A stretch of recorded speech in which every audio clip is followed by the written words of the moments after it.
Welcome to the Spinfoil Theory Podcast. Each week we sit down and discuss our favorite lore topics from within the Destiny universe. Specifically, we intend to take a close look at a specific question that has been nagging us and potentially the Destiny community as a whole. To fulfill that, our discussions tend to assume that you already have some background in the Destiny lore. Despite that, our goal is to be as lighthearted and welcoming to everyone as possible. With that out of the way, let's dive into this week's topic. All right. So we're at around 9, marking it there. All right, welcome to the show, everyone. This has been this is a great episode here again. Super hype to bring it to you. This here's Taylor-B, along with new host of the show, LadyLucida. Hello. Hi. This is Lady or Lucy or LadyLucida, however you what you prefer, as I understand it. This is her first official episode on the show as host. Just super welcome to the show as host. And I want everyone to know, like, we're super happy that she accepted the invitation. And hey, Heck yeah. how you doing? How has your week been? How has my week been? Grandmasters suck. Jesus Louises. Oh my gosh. They're pain. Like, we tried for a good couple hours yesterday, and, I mean, we got to the tank room, and then everything went to hell in a handbasket. It was great. We've been trying to go do all of the Grandmasters without having to resort to Ursa's, because everyone in my group, we just kind of think that's kind of lame? I don't know, because, like, it's like... It's good to have personal rules. Yeah, we tried, but then with the tank room, it's on Grandmaster, I don't think it's possible to do it without double Ursas. I mean, you can, maybe, but it's rough. It's rough. And then, so that's what the Destiny side thing. Then work is, well, work. It's just work. I have a lot to do and deadlines, and I just cry internally. Oh, okay. Up until the crying internally, I was going to say, well, I guess with work, no news is good news in a lot of places. I mean, yeah, but, I mean, like, because my boss, he wants me to, like, fix some stuff and do stuff, and I'm like, I don't have the skill set to do this. I guess Google is my friend. Oh, man. A lot of this job is honestly me just learning on the fly, because I did not go to school to be a software developer. Mm-hmm. So I'm just learning a lot. It's kind of fun though. Without the being a software developer part, you were, like, I feel personally referenced. Instead of attacked, I feel like 90% of my job is like, Taylor, there's this problem, and then like, okay, give me 1 second. Secretly Googles. Pretty. That's a lot of what it is. Like, someone will be like, hey, when I run this code, it doesn't work. It gives me this weird error. What does this mean? And I Google it. I'm like, oh, okay.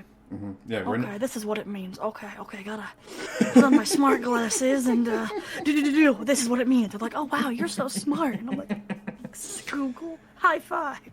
Oh, man. Yeah. When in an early part of my my IT career, I had a moment that really ended up helping me out later because it earned me, like, a nice reference from a large company. Nice. But basically, they were doing a migration. They were this, like, multinational, intercontinental construction company, and they were trying to migrate a lot of individual systems into one system, like one domain. And everyone was having trouble with this one thing. And was it Wicked? I'm so sorry. I just told you another one of these, like, redneck moment stories. Mm-hmm. But everyone was having like trouble with it, and I go in and I look. They didn't remove her from the last domain before they tried to put her in the new one, because you can't be a member of 2 domains. Mm-hmm. And I had a total. Well, there's your problem. Can't be in 2 domains. Right there. And I fixed it. But yeah, that was a fun moment in the Taylor-B career. Although I do give myself credit, I fought all my redneck urges. in that professional setting. It was able to, As you do. as you do. but yeah. So also special guest on the show today, WykidJestr is joining us once again in the reference topic that we had last week. Welcome back on the show, dude. How are you doing? I'm doing pretty good. Enjoying some time having some laughs on Twitter lately. I can dig it. And finally, this past week was had my last day where I was going to be working into the late evening at work, so I'm finally getting to come home before sundown. Yes. So definitely a much needed break. Oh, dude, I am so glad to hear that. It's such a difference. It is. It's so nice to be able to see the sun, or at least for a little bit of your day. Yeah, it's such a difference. That makes me so happy to hear that. Like, that's awesome, dude. Yes. Groovy. Yeah, the Twitter. I've been having some fun on Twitter and definitely toying around with some new ideas for like my YouTube channel and stuff like that. Talking about running a small mini series that's completely unlore related. Talking about like the dumb things that we've done as a society. Mm-hmm. I saw I saw a concept tweet that, like, I hope you know that I liked immediately. If it's the one I'm thinking of, like, it is. That's gonna be the first episode. Yes. Any way I can promote that, please let me know. Absolutely. I'll let you know. Absolutely. Oh, that makes me so happy. Yeah. To all of Wykid's fans, and if you didn't know you were a fan, I'm sure you're about to find out at the end of this episode. It's hilarious, but also like pertinent, I think, is the best way to put it as I read the concept. So yeah, I can't wait to see. Wait. Heck yeah. Yeah. All right, guys. So listeners, this week's episode is actually a revisit to another one of our episodes, and it's the idea that Luna, or what we call the moon, because it's the only one we got,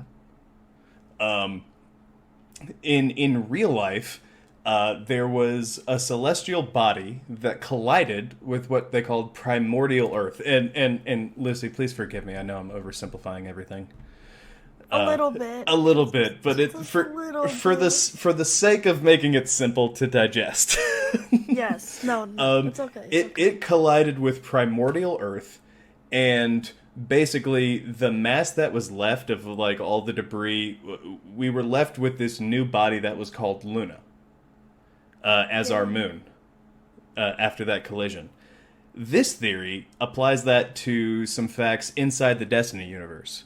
So the idea is that body that collided with primordial Earth was actually one of Crota, or not one of, was Crota's war moon.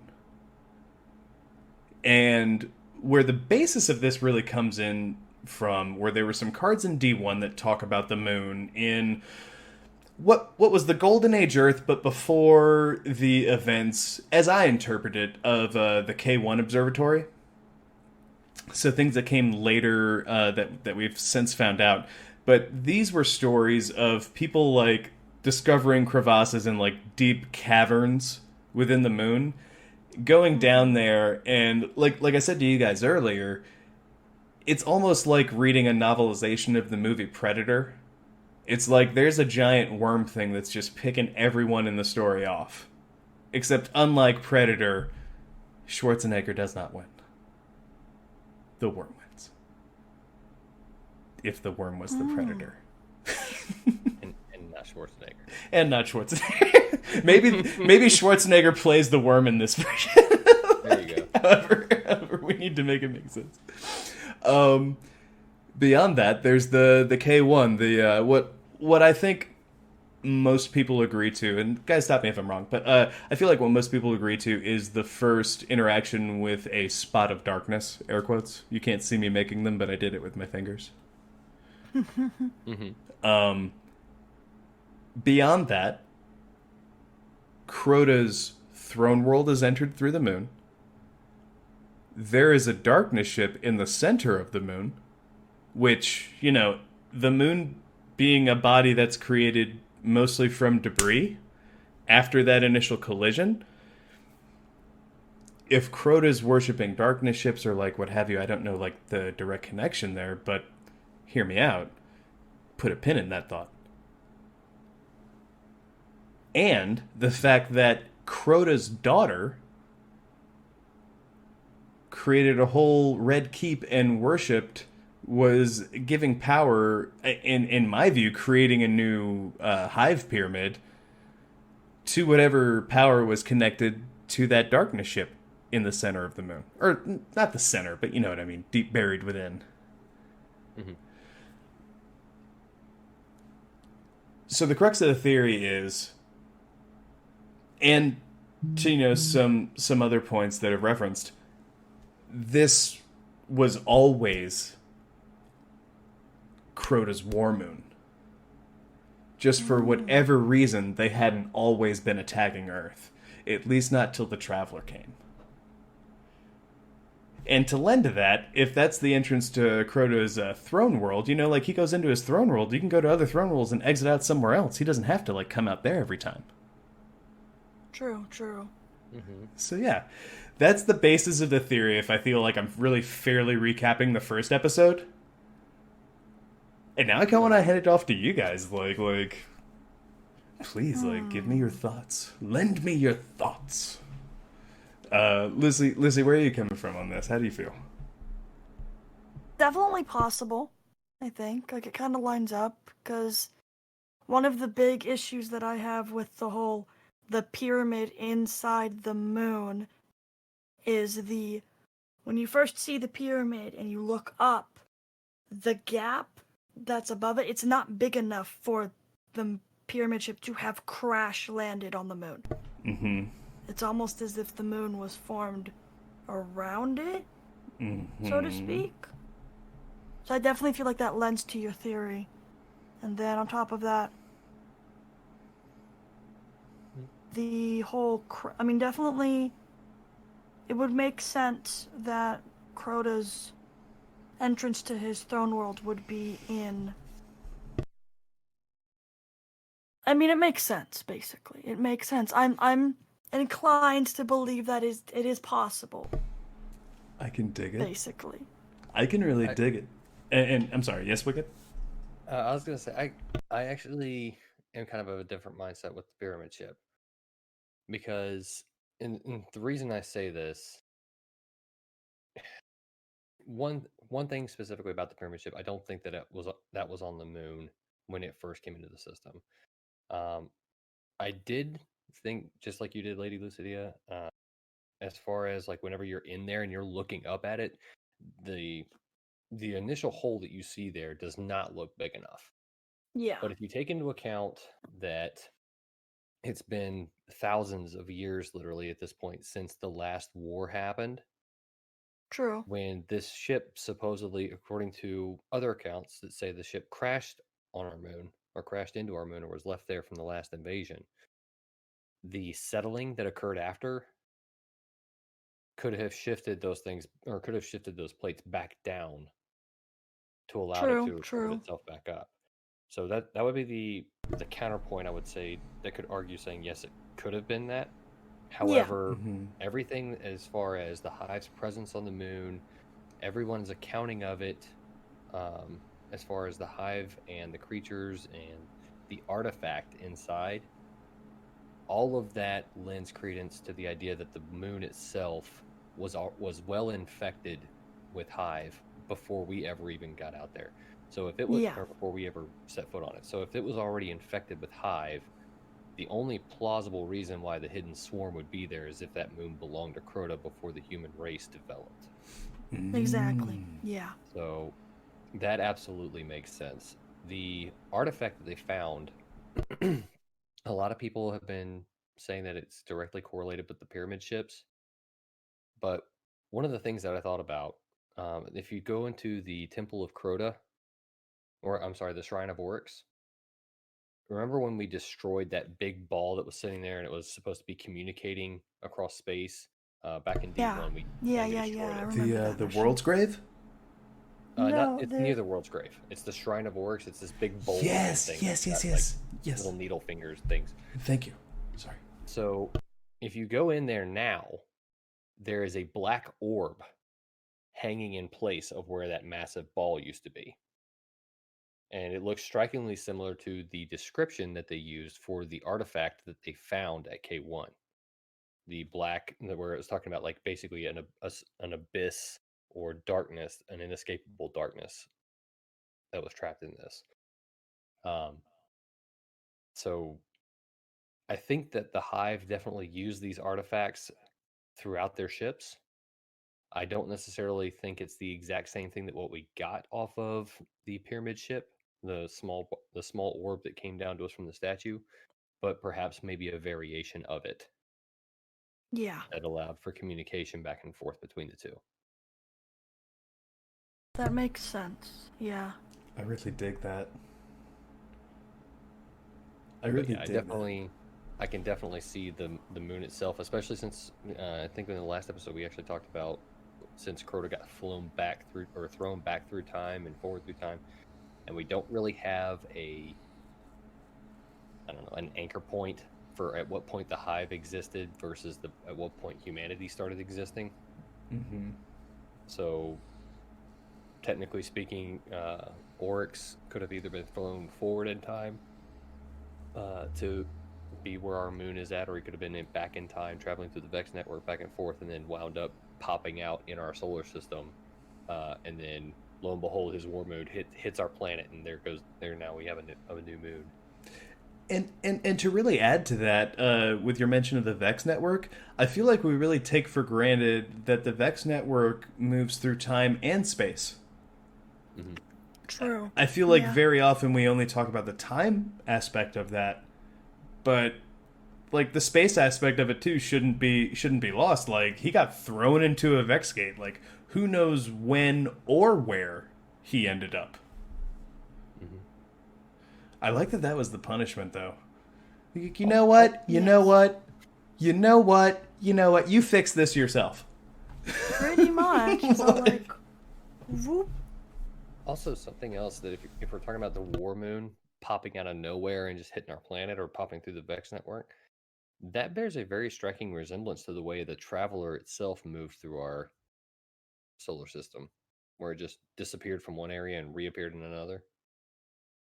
Oh, yeah. True. So, I think with the new information than when this theory was first formulated that really strikes me in the conversation is, where does the darkness fit in? Because I think as you guys have pointed out, there's plenty of like plausibility with it being there. Mm-hmm. By way of like, things reforming, or as you said, things being sundered. Mm-hmm. Through conflict and like shifts and stuff like that. I'm really interested to know, I guess, has anyone really ever talked about why Crota would be associated directly with the darkness and not through Oryx? That's a good point. Well, and this kind of goes back to the whole thing of my questioning about whether or not they had the ship in the moon in the first place. Why I don't think they do.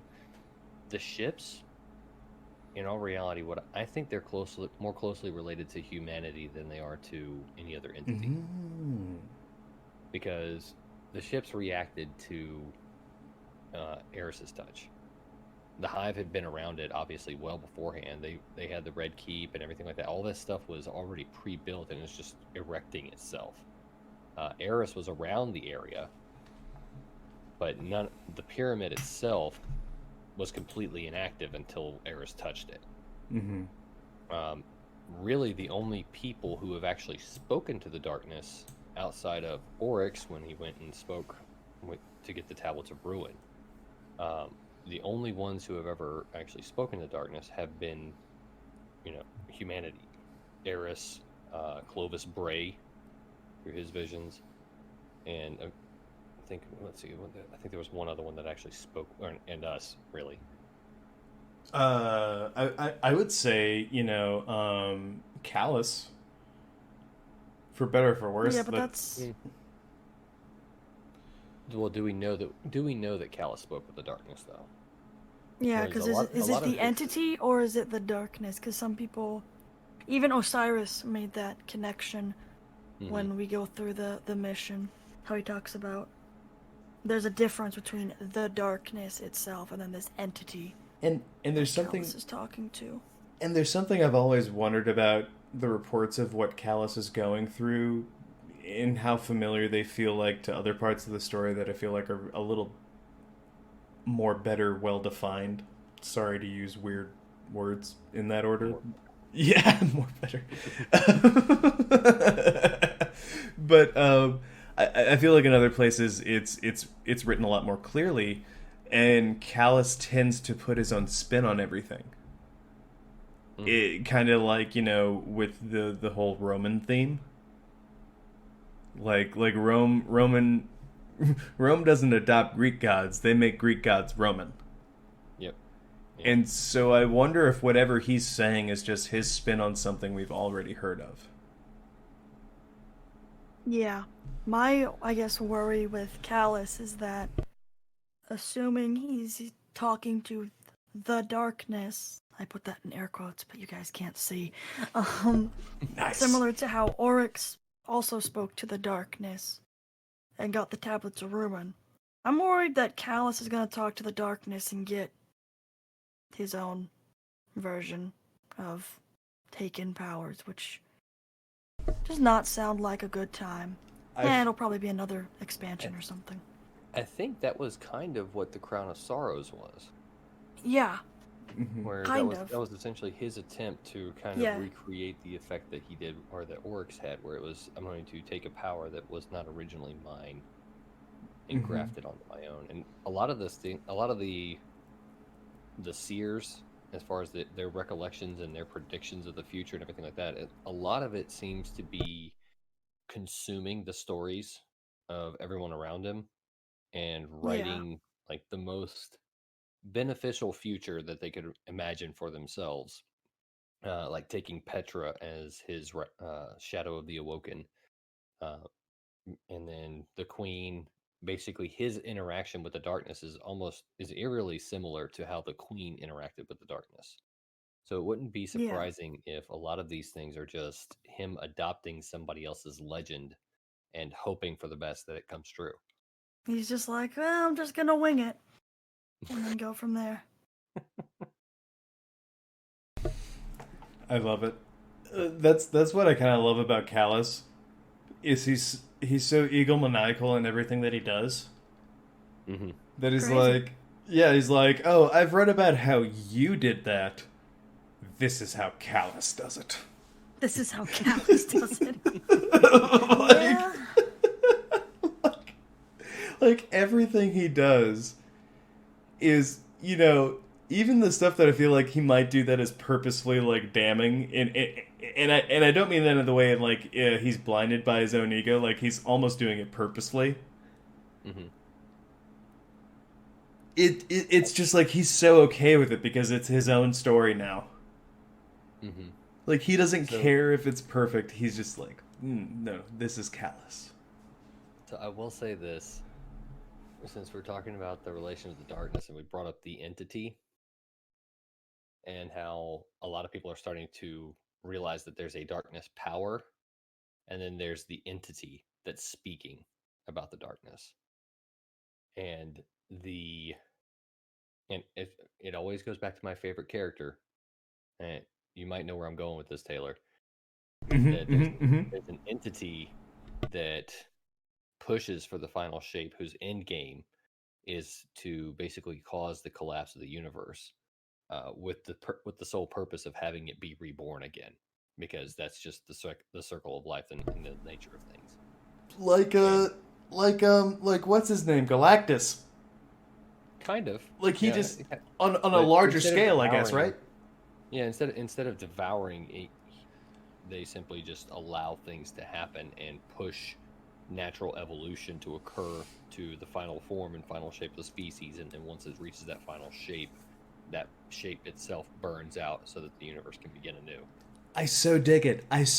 Yeah, what was reminding me was that I think was really like me getting more clarity to what you're saying, and like I 100% agree. It was reminding me of this plot line, and I forgive me fans, I can't remember what specific Galactus comic plot line this was. He's in so many. But in this one, they actually kill him. And basically, I think it's like Franklin Richards, Reed Richards and Sue Storm's kid. I think he becomes the next Galactus, because it's just this thing. It's like, no, like you can't have birth without destruction. Yep. It's like, yeah, like Galactus is like a constant. Yeah, it's a concept. Just because you kill him doesn't mean you solved, like, air quotes, solved the issue. Get out of the bargain. Yeah, like, all you did was take it over and move on from the planet you, like, saved, even though you're still on the table. You just, like, started from there as opposed to, like, going there. Mm-hmm. And it's yeah. So, like, that's 100% what I think, like, you're putting down, like, reminds me of, in that sort of, like, well, I mean, you can change it, but can you get rid of it? Well, it's kind of that, but the entity that they're talking about is actually ties back to my favorite exotic in Destiny, Nezarec Sen. I was just gonna say, is the entity Nezarec? The entity or that some other kind of being? I am hoping so much, so much that my Nezarec theories pans out. Oh my god. Okay. I will curl up into a happiness burrito for weeks. Happiness burrito. If the entity ends up being Nezarec. I'm going to scribe that to the list, and you will be brought back if and when that comes to fruition. Not if and when, because I think that's very strong. Minus if. So let's see if I want to pull up the lore entry on this thing. Mm-hmm. If we can here real quick. Yeah, go for it. Oh, man. Well, you're doing that. Okay. Oh, you got it? Nice. I got it. Yep. Okay. He is that which is end, that which covets sin, the final god of pain, the purest light to the darkest hour, and he shall rise again. When the guiding shine fades and all seems lost, he will call to you. Fear not. All he offers is not as dark as it may seem, for Nezarec is no demon, but a fiend, arch and vile in ways unknown. He is a path and a way, one of many. And his sin, so wicked, so divine, is that he will never cower when dusk does fall, but stand vigilant as old stars die and new light blinks its first upon this fated eternity. Sounds a lot like that whole thing of the argument of P52 about how I am truly evil by your definition. Mm-hmm. So I love it. That's a very good point. Man. Okay, so I actually probably need to, like, really think about that going forward with this theory, because one of the things that it really hinges on is how much of a constant it seems to be in the reporting of, like, experiences, like, as people really explored the underbelly of the moon. But it really raises a lot of further questions, too. Like, I know Oryx, once he came back and had proven himself by returning from being thrown through the Vex Gate, would then, like, travel with his father. But there's like a couple gaps in that story, right? Like, when did they reunite? 1. 2. Oh, did they? Well, I thought he had regained favor. I thought that was a thing that had happened. I'm willing to be wrong on that, though, because at this point, like, second time talking about it, I have not done the same initial research. More like brushed up. So that's totally welcome to be here on me as a preface to the rest of this. But so with that, like I thought the narrative was they had reunited, but then and I assume they were involved at least, like when you have that close a stage, why wouldn't they be involved in the collapse? But then there's the separation. Why did just Crota come back to Twilight Gap? Was it because Guardians had, like, encroached in on his throne world and he was like, yo, fuck that? Or, multiplicity of reasons. But, like, if he was back with his dad, why did he come back? And then if he came back, why was it, like, I feel like there's a little bit of disconnect. Like, because all of Crota's other children, and granted I realize they hide their throne worlds in different places than where Crota did in what ended up being our moon. Regardless, that's where it was. Mm-hmm. Like, his sisters hid their death in each other. That's why you gotta kill them at once, and, so on, so on and so forth. Nokris did a different thing. Like, yeah.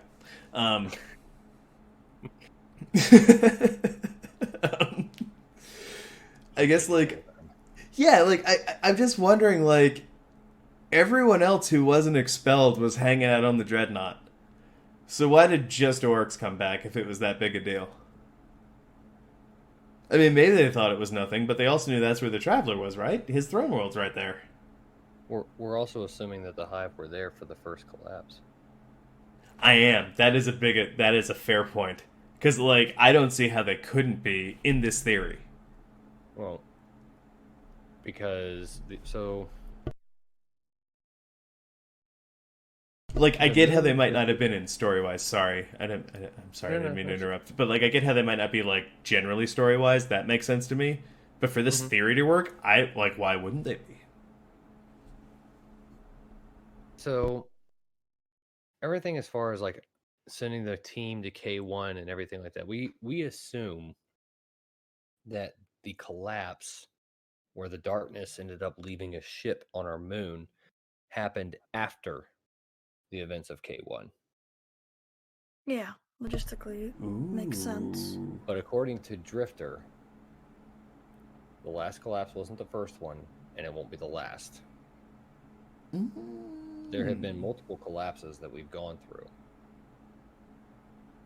It would make sense, to an extent, if humanity had been visited by the darkness before, or Earth had, met a apocalyptic event of some kind,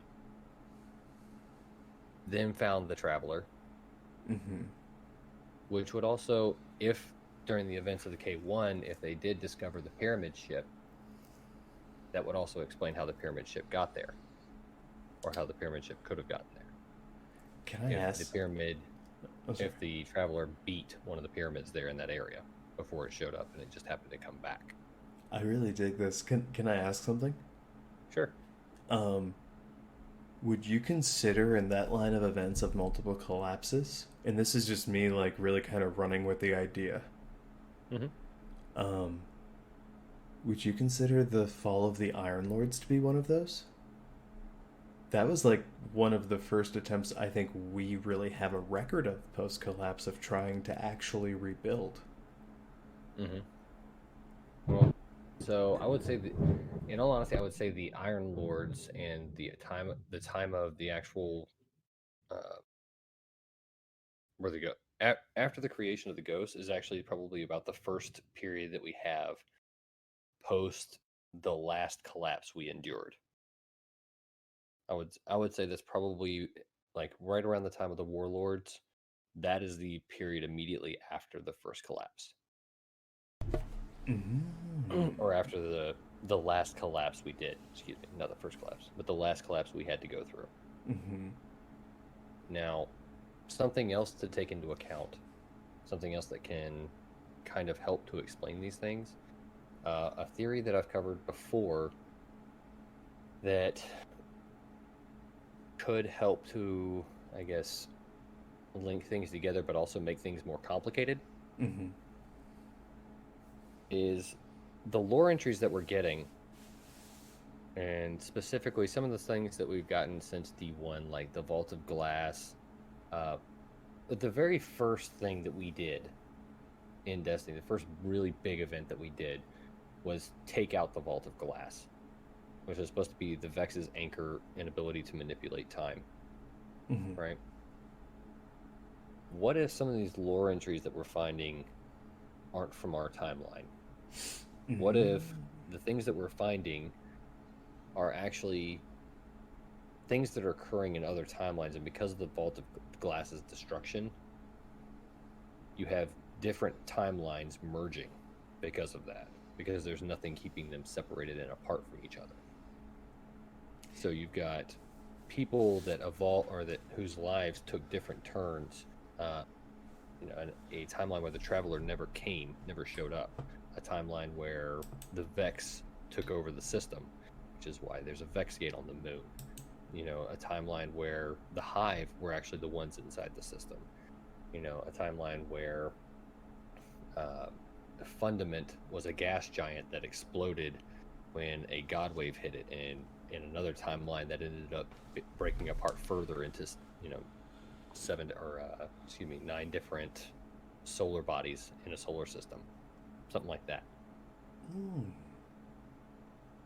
So there's that theory it's way out there, and it's definitely got a lot of bridges that would have to be brought together in order to make it solid. I like it though. It's a fun one to play with. I really like it. I really like it though. As far as like the entire idea of getting back on the topic that we were talking about before, with Oryx, the darkness, and actually being on the moon and the time therein of what occurred, I would say Iron Lords were the tail end of the last one that we went through. And the darkness ship at that point, I would say it's safe to say, it was already on the moon. Now, whatever happened prior to that, I can't say for sure that we know that the Hive were actually involved in it.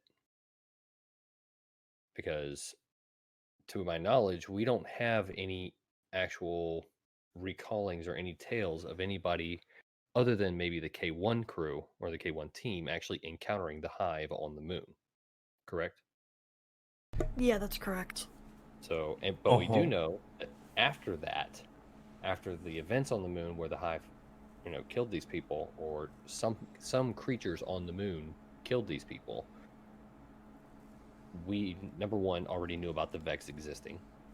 So Clovis Bray went from the facility that was on the moon and took it out to Europa, and that's when he encountered the darkness.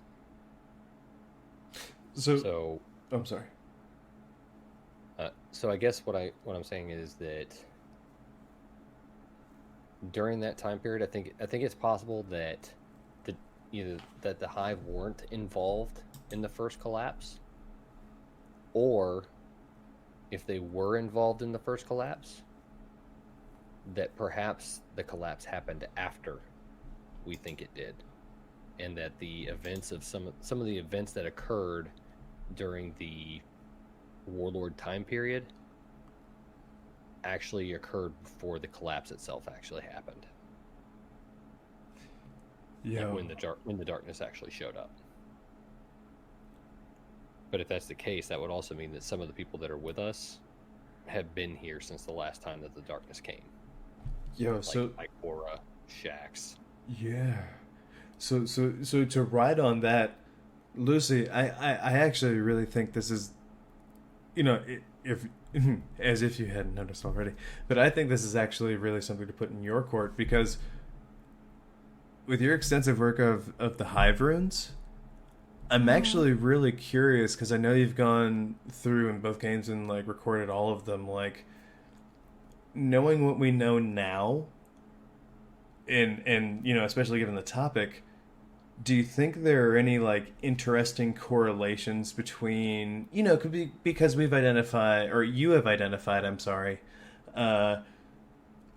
Zivu Arath or like Savathun like specific runes.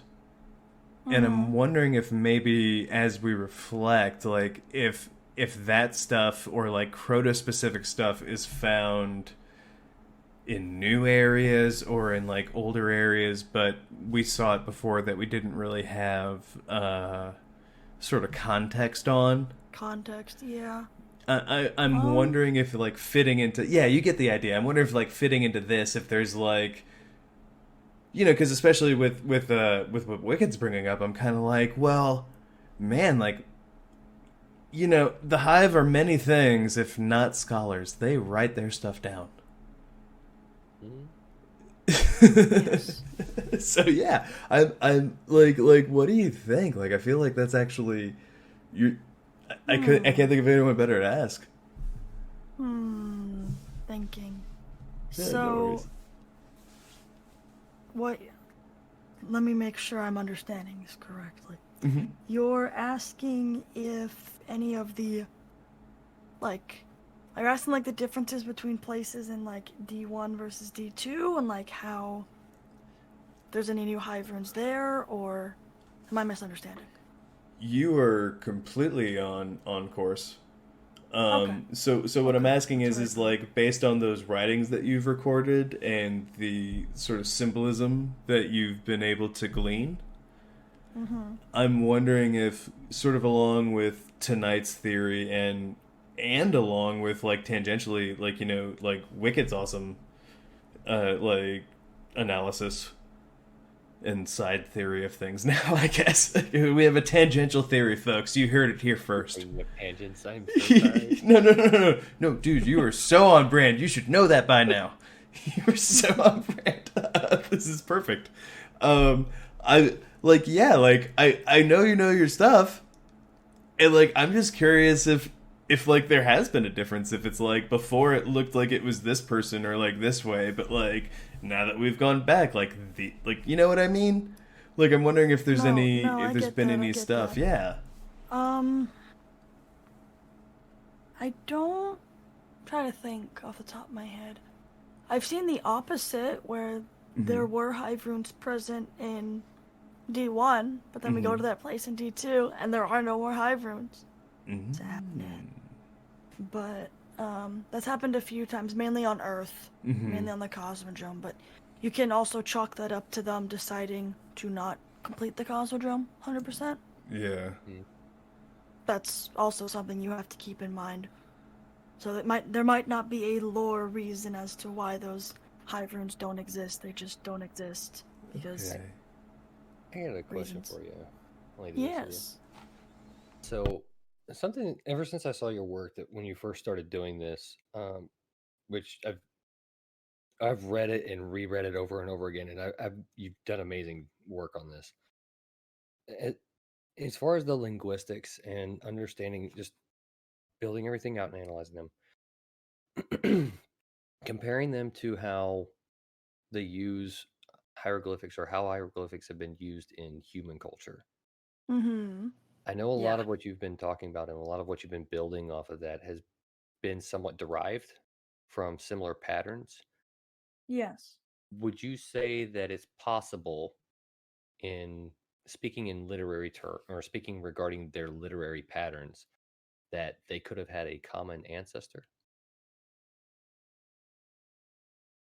You mean like the Like actual like the patterns that you're seeing in the hive runes and that you've been able to determine in the hive runes, do you think that those are something that can develop, or do you think that the similarities between that and the similar or what they compare to in human history using hieroglyphics, do you think that okay. those are things that can develop apart from each other, or do you think it's actually a decent likelihood that they could have developed based off the same literary ancestor? Excuse me, literary No, ancestor. okay.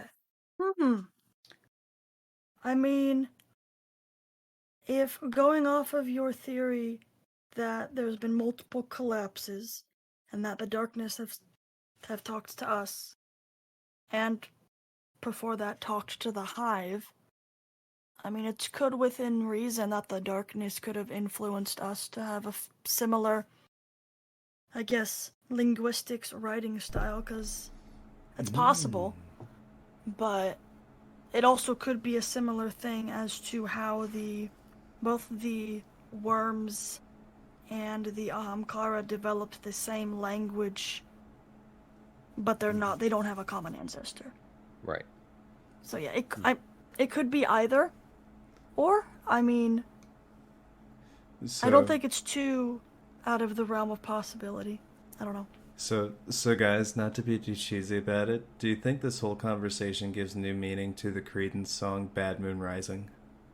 Oh my god. Oh god. Oh, you want to hear a good song or another good song reference? For Yes, this one? please. This Yes, week? please. What if God was one of us? Ooh. And the reason why I say that, so you look at the hive, right? Because I keep the reason why I love the hive is their biology. Just looking at their bodies and the biology of them and trying to deduce exactly what goes on with their physical bodies. Mm-hmm. The idea that they're essentially an exoskeleton for whatever worm you shoot out of their head has, for the longest time, fascinated me. To where it's like, okay, we know that the hive used to be the species, the krill, right? Yeah. But when you look at them, I mean, there's a few things about their exoskeletal structure that definitely look non-human, but in terms of evolution, the human body is not exactly an evolutionary staple piece. We are not that perfect of a creature. There's plenty of other things that could, like bugs, for instance. If they were bigger than we were, they could just annihilate us. They're far more efficient bodies that evolution could pick. But our brains got us to the top of the evolutionary chain. They overcompensated for the inadequacies of what our body would not be able to beat in other species. Yeah, 2 leg walking sucks compared to 4 leg walking. Yeah. Is what I'm told. To add to Pretty this. much. Yes. Yeah. So one of the things I've been looking at, or another theory as far as the hive goes, is how much of what we see fighting or what we are fighting, how much of that is actually the original host and how much of it is the worm? Is there really anything of the hive other than this parasitic worm that they placed inside of them? Because they never talk about how these new hive get their worms put inside. They just, the new hive are birthed in eggs and they start out as this worm. But yet when we shoot them, the same kind of worm pops out of them. Yeah. Okay, I know about that. I remember reading about that in the lore. It's one of the old Grimoire cards from D1. D1 I think probably, yeah. It's the hive one. And it's a guardian being like dragged into the Hellmouth, and as the hive are basically, gonna rip out his light and eat him for breakfast. He noticed that the thrall are basically being fed worms. Let me go find that one. I think it's hive. Yeah, the thrall in D1, I think it's an in-game message to add to this. I found it. Yeah, they're said to be... it's Ghost Fragment Hive 2 is what it is. Okay, I was gonna say, they're said to be like what eats the chitin. In their biome. Because they, so they basically start out by eating basically little tiny bugs. I mean, they basically swallowed the wormhole. So they're essentially they're a walking infestation. Basically, multiple small worms. And they eat what's almost waste. Yeah, basically when they start out, when they're thrall, they basically eat the worm that we see, when we headshot them. They eat that, and then from there, they eat basically the waste, the chitin, tiny chitin and tiny little bugs, and then they're technically, because they're killing something, they're right of sort logic, they're getting a little bit stronger, and then they eventually work their way up. So the closest thing really, when it comes to the base of the species, the closest thing that you'll ever actually see that was even remotely close to what the Krill used to be is the Thrall itself. Yes. Yeah. Now, the part that fascinates me with that is that the Thrall, when you look at it, it looks like a human skeleton. It's not creepy at all. Now I'm scared. Wait, are you suggesting that the Hive and humanity have a common ancestor? So I'm suggesting that the entity that we call the Hive is what happens when you introduce the worm to humanity. Oh. So can I lend to this? Sure. Okay. When Crota was tricked into opening a gate by his sisters by way of his aunt, he let the Vex in. Mm-hmm. The initial Vex description is almost insect-like and wholly different than how we see them today. Mm-hmm. I think there is a very fine argument to say that there is actually an in-game reason that quite often you could make an easy facsimile between Hive and Vex units. Mm-hmm. I would also offer that the Vex have always been described as construction entities. They have also, however, and not all of them, oh god, that feels so awful to say. You know, like, not all of them, like, fuck. But some of the Vex have worshipped the darkness, but not all of them. Yeah, no, Which I get what you're saying. Eerily similar to what humanity is going through right now. Yeah, yes. Just like a weird sentence that you hear in like a certain context, and then you're saying it in like another one, and you're like, wait, no, what? You like catch yourself. I was talking about earlier about divergent timelines. Yeah. So here's something I've long thought that these Vex that we've encountered, and they by and large have been ones that at least have or tangentially been related to the ones that worship the darkness. I think these are the ones that encountered the Hive, and I would like to note that there is no reason a construction robot, to reference your point, Wicked, should ever need legs. If it does have legs, why would it have two? But what's something also, we find the Vex do? Oh, I'm sorry, lady. Oh, no. Something really, really, really weird that I always remembered reading in the books of Sorrow, verse 4.9 or 4.9, when it talks about Kiora captured some of the worm larvae and began experimenting with them. For some Vex reason, Kiora never attempted to introduce worm larvae into its mind fluid. Isn't that weird? I always thought that was weird. Like. I always thought of that as like the scientist doing its control measures of. Yeah, okay, for its control I'm not measures. Actually expose myself to this. I want to see what it does to other things first, which sounds remarkably like freaking what's his name? Big robot head. Clovis. I was about to say MODOK.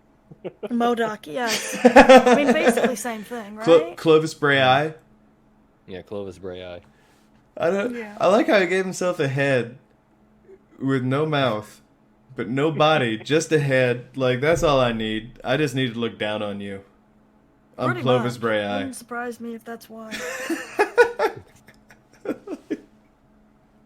But yeah, I'm just wondering if we've ever seen Vex that directly have the worm larvae in their mind fluid. Like, what would that even... My brain hurts. I feel like the Vex that would have the larvae in their brain fluid would be the ones who were worshipping the darkness. I think that's how you get, like, the Hezin Corrective, like those guys. That's where I would be willing to lend for that. Because they not. Well, but that... Well, I just mean for plausibility's sake. I think they those are the ones that we know for a fact actively worship the darkness. And to the point I was trying to get to earlier, like about like legs, sort of referencing what you were saying, Wicked, in your earlier points. Mm-hmm. Legs are good for nothing, but if you're worshipping something, they're great for kneeling. Yep. They're great for making yourself like subservient. They're good for like, was it like obfuscating? Yep. Like Which is they're what we found them doing in the Black Garden. mm-hmm. And it's what we found in like other areas where the Vex and the Darkness have interconnected. Mm-hmm. In Dungeons and Strikes since then. So yeah, that I think is a very interesting point. To add to what you were saying about like purpose and legs, like to me, I bet like the first Vex that came through that portal were probably closer to Harpies than they were to Minotaurs. Mm-hmm.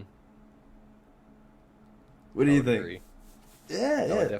I would definitely agree. I will say this though, and the only reason why I would stay, or why I would not go along with the idea that the Hezen Collective being basically what it was like for the worms infecting the Vex Mind Fluid, is because I'm reluctant to immediately relate anything Hive as darkness powered. And the reason why I say that is because if the Hive truly used the darkness's powers, then Savathun wouldn't have to be trying to stop the darkness from talking to us. She would be able.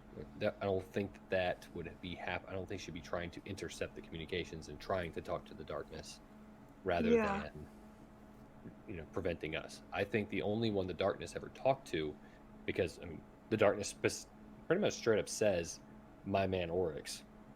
He doesn't talk about the rest of the Hive. I think the rest of the Hive were kind of like the congregation following Oryx around, and then once Moses was gone and nobody else knew how to talk to God, so they've all been just trying to hang on to the teachings and find a new way. And now that Savathun's found out that we're talking to their God, she's pissed. So I think that the Hezen Collective is definitely directly connected to the darkness, but to introduce the Hive, or the Hive worms from the worms themselves into the mind fluid of the Vex, that, in all reality, I honestly don't see that working, because the Vex don't have desire. They're an entity that exists outside of us, everything but a singular program, the execution of a program to bring everything in line. It's not necessarily a desire, it's just a directive. So the Ahamkara the Ahamkara and the worms both operate off of that bargaining system. And with the Vex themselves, there's no personality to bargain with. So I'm not sure how that would actually work, other than just the fake, praise to the darkness, and then they would grant them the ability or knowledge that they would need. So I'm not sure how that would work.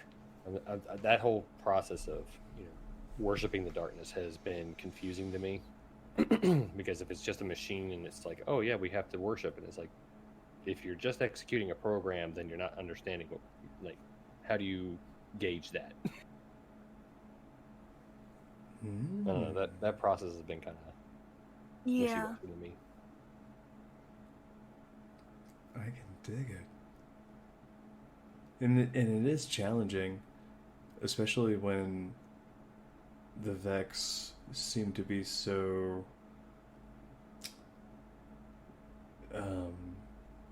compartmentalized. I think that's the best way to say it. Like there's so many subminds and so many.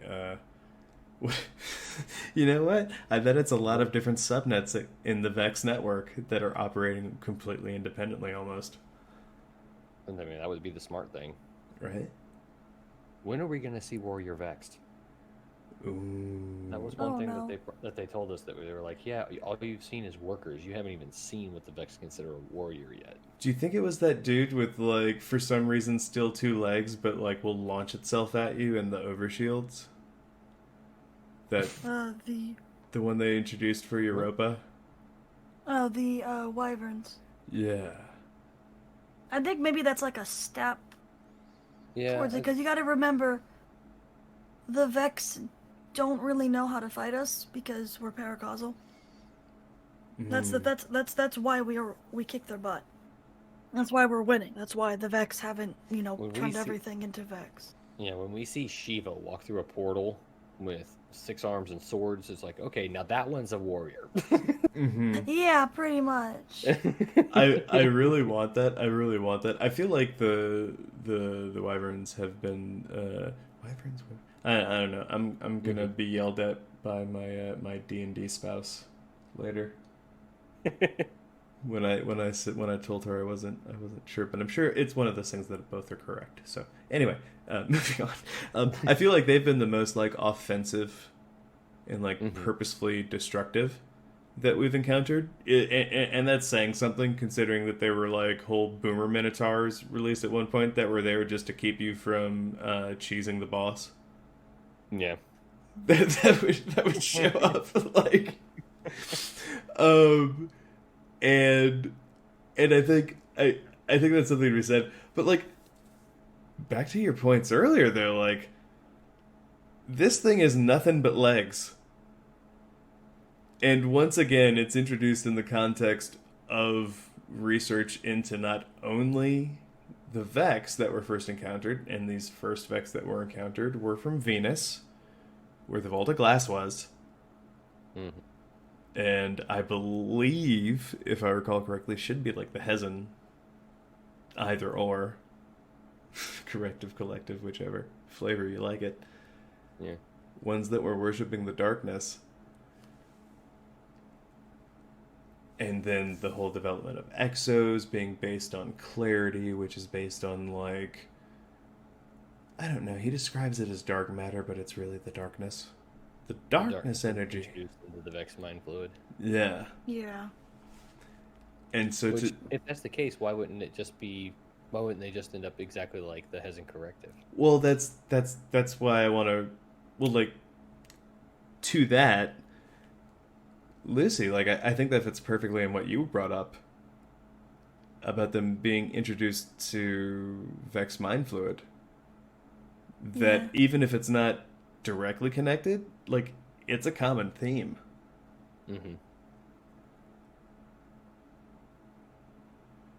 Also,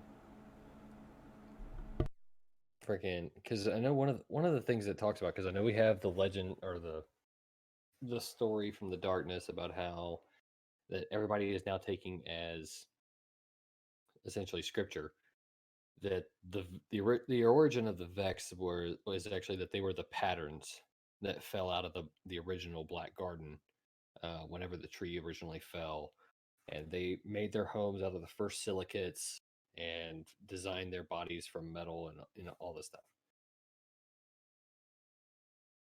So essentially, it's a silicone-based life form.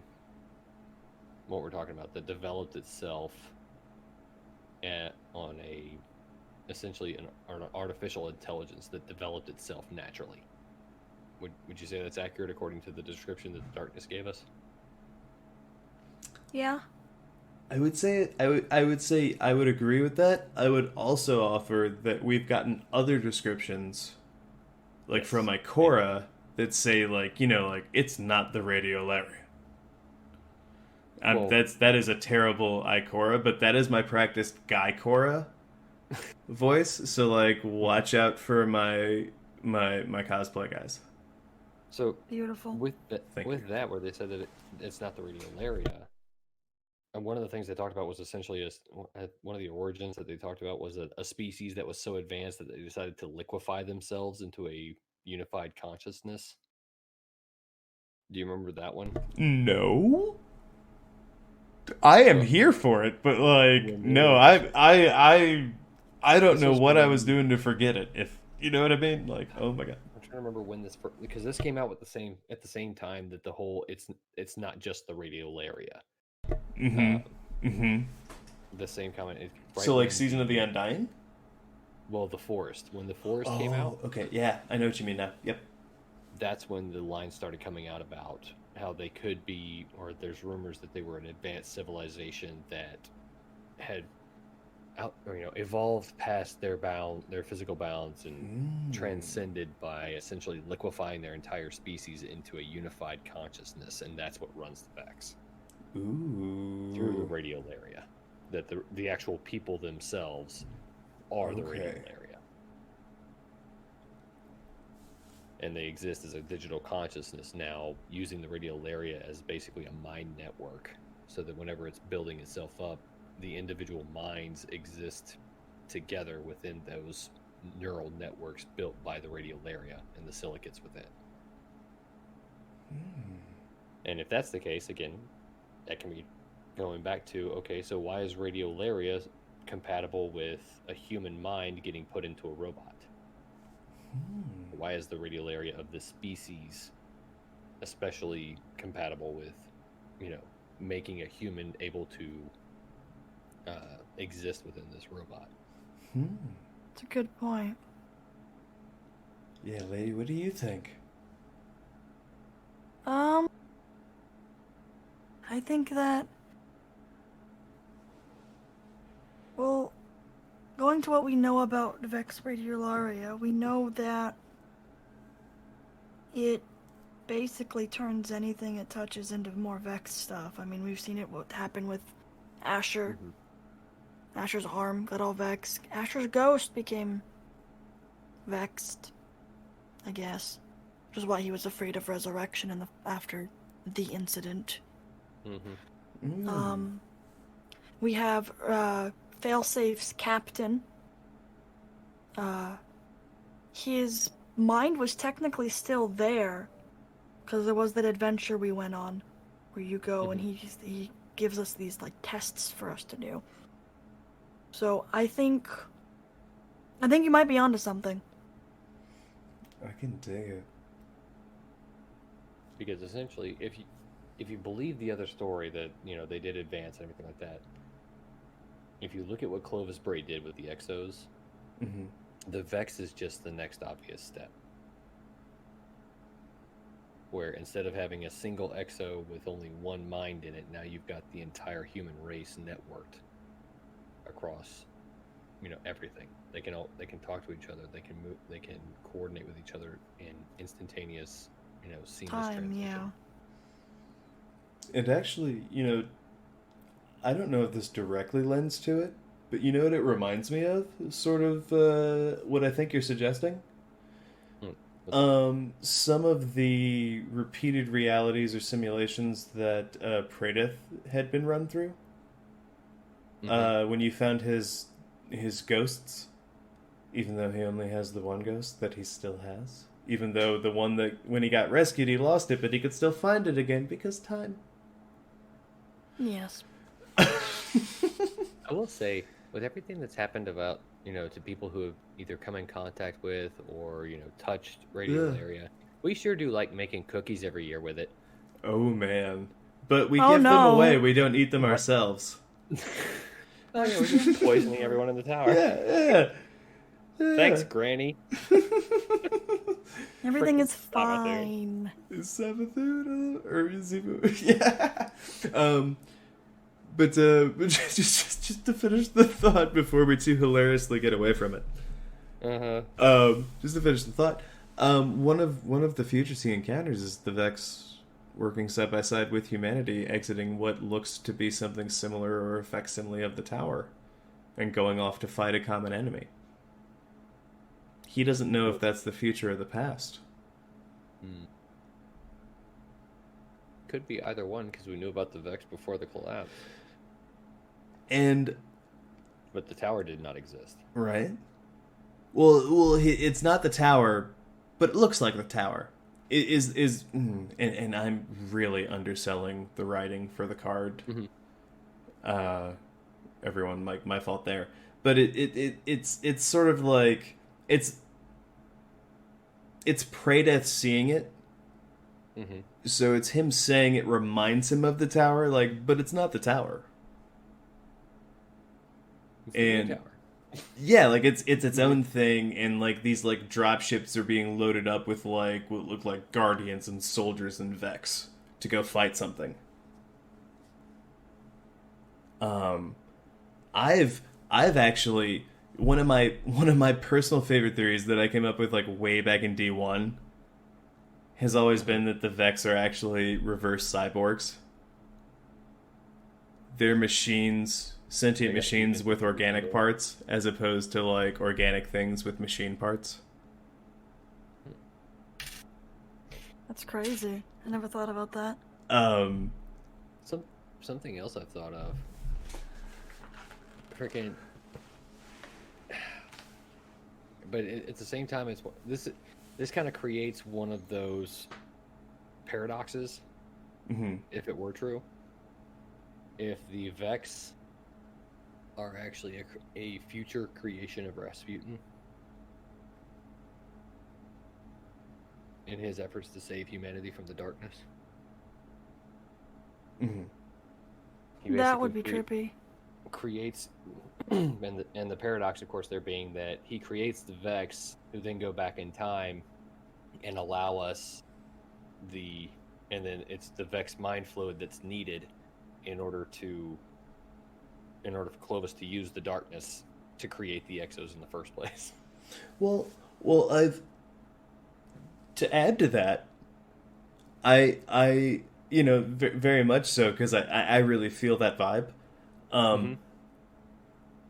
I've also theorized that like the part that the organic bit plays, like it's silicon based. It's a space silicon, so I'm trying to say it's probably maybe a little bit better than what we have here on Earth. But that's a great conductor for a processor. Mm-hmm. Space magic silica based living organism. Like, I want to see what one of those looks like naturally developing. That'd be such a cool thing. yeah, right. So like that's like you're shooting it in its mind fluid. Doesn't that sound like a processor, guys? Pretty much. Yeah. Yeah. You're essentially short circuiting it. Yeah, you're yeah. Ceasing all its functions, right? Like, done. Yep. Mm-hmm. Yeah, that's been one of my biggest ones. So yeah, dude, it's such a silly one. Like once you get down this, it's almost a rabbit hole. Though I feel like we've actually been very great about staying on topic. I'm proud of us. For once, I was gonna say, for once, maybe. I'm trying to remain controlled. I'm going to put it up on a new calendar in the chat that's like one day since Last plot deviation. Yeah. I could probably just leave it at that. And that'll be your announcement whenever you're like, Spinfoil Theory is going live, and it's like, it's been 0 days since plot deviation. Yes, pretty much. I like it. I'm clapping for it. Okay. So yeah, man. I'm here for some final thoughts. Wicked. What? Circling back to the idea that the possibility that primordial body that hit primordial Earth. Sorry, English teachers, for using primordial twice in a row there. But and ended up being Luna being related to somehow like possibly originating as Crota's war moon, given all the things that have come subsequently. How do you feel about that? How do you feel about like final plausibility? I'm gonna give that probably about 90,000 nuggets of plausibility on that one. 90,000 nuggets. Yeah. That's more nuggets than he's given any other score. Dang. It's also the only score he's given in nuggets. So I don't know if that's really comparable. Depends on how you feel about nuggets. Right? I guess Everybody that's loves true. nuggies. Everybody loves Shit, nuggies. you're right. You got the tendies crowd being like, "This is worthless."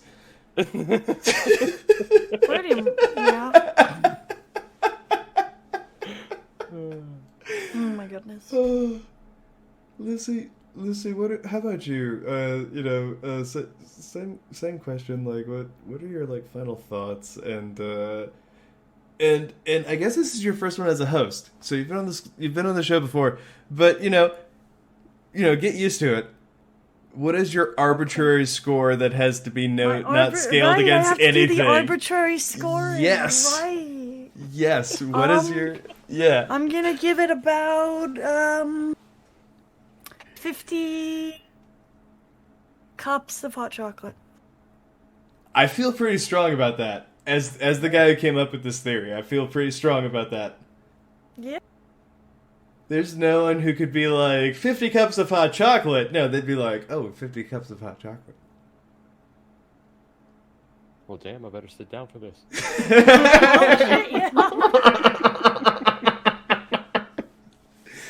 Like, this bonfire just changed. Uh-huh. Okay. In spirit of first, as host, lady, now you have the opportunity to where if there's anything that you thought really needed to be left, how could you turn it up to the proverbial 11? How could you make it work if you had any doubts? Like, what would you need? What would the connective tissue be? To make, like, the theory be, like, 100%? Legit. Yeah. I think... Thinking. I'm using my brain. I have a brain, I swear. No. Dude. For the record, take a sec. Like, we have... I feel like I've put people on the spot, but we're not live, so I'm going to edit this shit out. Take your time. Collect your thoughts. Well, yes, I love it. I think to, like, something to make the theory, like, more concrete would be definitely an explanation about the pyramid. Mm-hmm. How the fudge muffins that got there. Mm-hmm. Because depending on if it was there before or after collapse. I mean, we know it was there prior to the K1 mission. Mm-hmm. Maybe. But how did it get there? That's the real question. How did it get there? Because if it was there, the K1 mission happened before the collapse. Mm-hmm. This is like, that is like common, like that's just knowledge. That's something that we know. That is, and the pyramid artifact, whether it was talking to the pyramid or to like the whole fleet or both, we don't really know. And my biggest hang-up is, has the pyramid been there this whole time or not? I think that's like my big hang-up. And if the pyramid was there this whole time,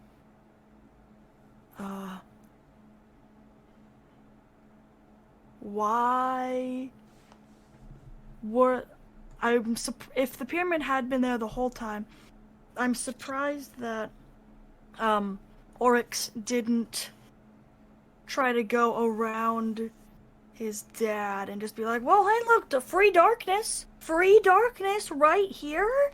Mm-hmm. Hello, hi, how you doing? I'm Crota, I'm super cool, be my friend. I'm just if the pyramid was there the whole time, I'm just very surprised that the Hive didn't do what they're doing now, basically, earlier.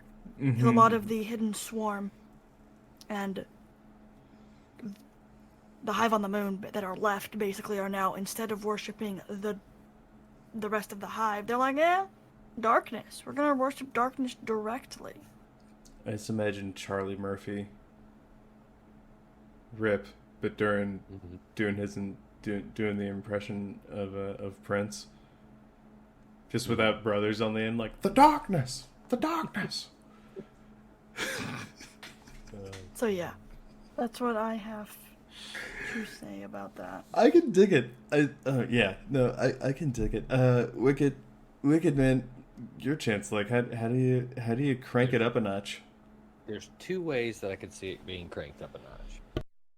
One would be to get lore of the hive before they went into hibernation. Before the hidden swarm went into hibernation. Because in the K1 series, it talks about they see the thrall in there, and they see these creatures that look almost human, but they're in some kind of stasis. So some kind of lore entry from the hidden swarm before they went into stasis, like where they were headed, what their mission was, or whatever, and why they had to go into stasis, essentially, for whatever reason. Because according to the sword logic, your worm is supposed to be eating you if you're not feeding your worm. So Yeah. the idea of something like stasis seems contradictory to that. Very much so. Yeah, so that's kind of where I'm looking at it from. Before all of this stuff happened, unless it was like a thrall that was literally sitting in its egg sac that had not been born yet. Maybe that's the case. Maybe that's what it was that it was just that the hive hadn't been born yet. Or a better description of the ship or object that was found down there that they said looked like another traveler. And the reason why I say this is we don't know if what they found was the pyramid ship in the K1, or if they found a hive cedar, or True. if they found True. one of the hive structures like the Shrine of Orcs that is just basically this massive dome inside the moon's surface. Because if you were a bunch of humans and you walked inside the Shrine of Orcs, which comparing the Shrine of Orcs to every other piece of hive architecture there is, it looks nothing like anything. Yeah. Like the Shrine of you're Orcs right. has its own architectural footprint. Ooh, Taylor raises his hand. What's up? It doesn't look like anything in hive architecture, and I hope I'm not getting ahead of you, and I'll edit this shit out if I stole your points, but it does remind me of the speaker's orrery. However, orrery. Ori. Oh, yeah, Yes, I'm bad at that. And also Oryx's father had an orrery. Keeping that in mind. Very So- interesting. There's a lot about the Shrine of Orcs, and every time I visit the moon, I go back there, and I just keep looking at it because there's so much about it that just doesn't. It doesn't seem normal compared to everything else you see there. Like it looks very mismatched between. Like it almost looks like the kind of stuff that you'd see at Clovis when he starts mixing it with the darkness, more so than it does the hive when you start mixing it with the darkness. Like you see metal tubing, you see all these conduits, you see all these things, you see actual metal tools. So there's definitely an aspect to it that's very unhive of it. So it definitely looks alien to the hive and would not be necessarily recognizable. Almost so much to the point that it looks almost human-made in order to interact with it. So, like, the Shrine of Oryx itself, and that was something else, the Shrine of Oryx, we're very deliberately told, is communicating with something at the edge of the system. We were told that in D1, that it was talking to something out there. So we know that's what the Shrine of Orcs did. And that's exactly what this artifact that the K1 crew supposedly found. So Yeah. maybe they found another shrine. Or they found a shrine to Crota that was on the moon, or something of that nature. I'm not sure, but definitely clarifying whatever this object was that they thought was a second traveler would definitely crank it up a notch to clarify more about it. Okay, so both of you just have me bouncing in my seat. Do you need to pee? No. Like if I were a puppy, I would be worried though. This is awesome. These are great. I think for me, I give it, unselfishly, I'm gonna give it, I don't know, 2023 plausibilities, because I think that's the year when they first go to Mars. That sounds completely unbiased. Yeah, it's completely unbiased. It's 2023 plausibilities. Unbiased plausibilities. It's a new unit I've just come up with. And as far as cranking it up to 11, I really don't think, after hearing both of you, I really don't think there's anything I could add to that. I'm very much on the same page. And yeah, I really appreciate you guys running with like this theory I wrote on our Destiny lore like years ago, and yeah, I'm Good theory. Thank you. This was a lot of fun, guys. Heck yeah. Yeah, this was really Always. cool. Well, special guest, WykidJestr. Do you have any shout-outs as we close out here, sir? Yeah, shout out to women everywhere for the end of March, Women's History Month. Don't let today be the last day that you give some praise out to the women who have definitely made this world an amazing place. Also for Trans Visibility Day. So definitely a big shout out to the trans community, and because there's quite a few of them, especially in Bungie, that have made this a glorious game. So definitely big shout out to them. Yo, 100% mirror that. Lucy, you got any shout-outs? First man. official shout-outs as host of the show? Oh man, so much pressure. Shoot, I don't know who to shout out. I'm so bad at this. You can man. shout out who or whatever you want. This is your... I guess. Drawing a blank, man.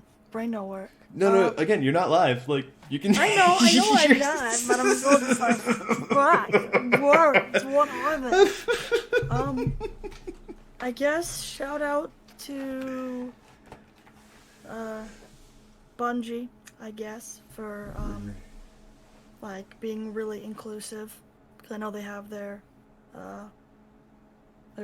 trans club now, which I think is super cool for nice. the transgender people who work at Bungie. I think that's really cool.